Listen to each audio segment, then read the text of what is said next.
Shalom sahabat yang baik hati, salam sehat selalu bagi kita semuanya. Marilah kita bersatu di dalam doa.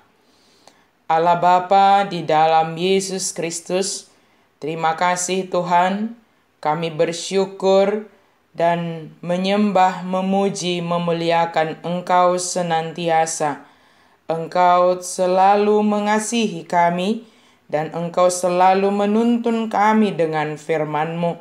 Biarlah kami boleh dipenuhi oleh firman Tuhan, dan firman Tuhan bekerja atas hidup kami. Amin. Firman Tuhan bagi kita pada hari ini dari 1 Yohanes 4 ayat 10. Inilah kasih itu, bukan kita yang telah mengasihi Allah, tetapi Allah yang telah mengasihi kita dan yang telah mengutus anaknya sebagai pendamaian bagi dosa-dosa kita.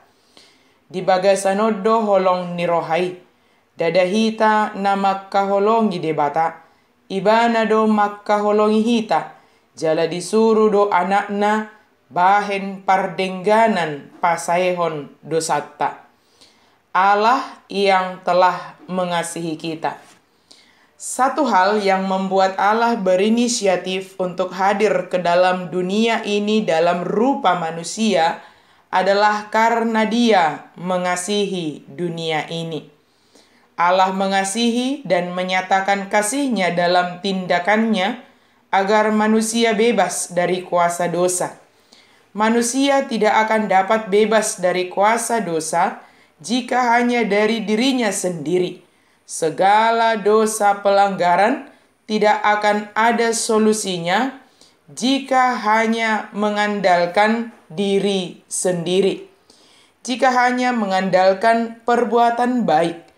Sebaliknya, sebaik apapun seseorang melakukan segala hal dalam hidupnya, dosa hanya dapat dikalahkan oleh kasih Yesus.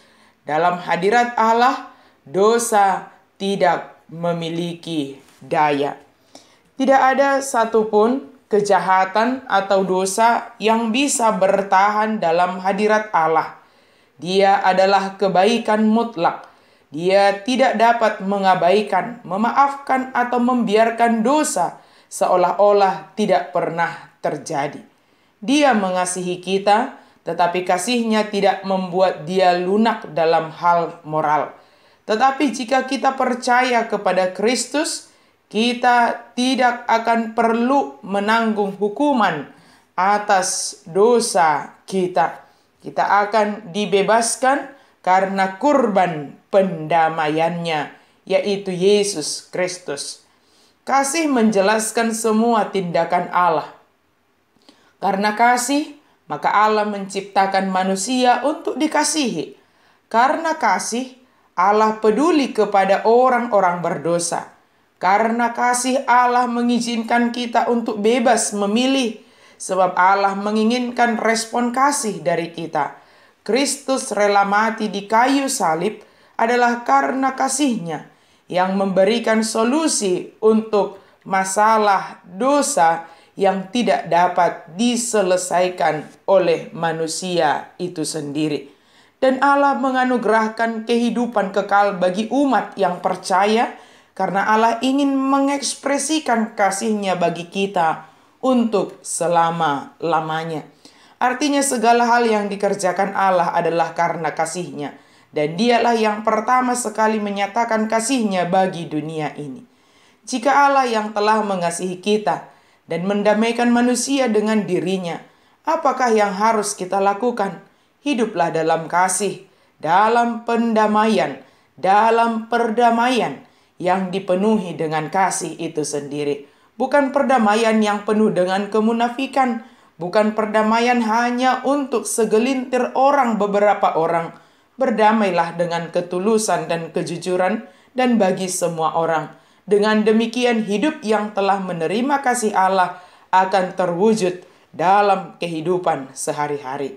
Sahabat yang baik hati, kasih Allah yang memenuhi hati dan pikiran kita sehingga akan terpancar melalui apa yang kita perkatakan, lakukan, dan pikirkan. Sebab segala yang kita perbuat bersumber dari hati.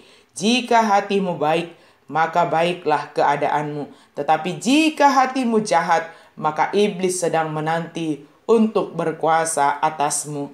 Allah telah mengasihi kita, Dia mengampuni dosa dan pelanggaran kita, Dia mendamaikan kita dengan dirinya.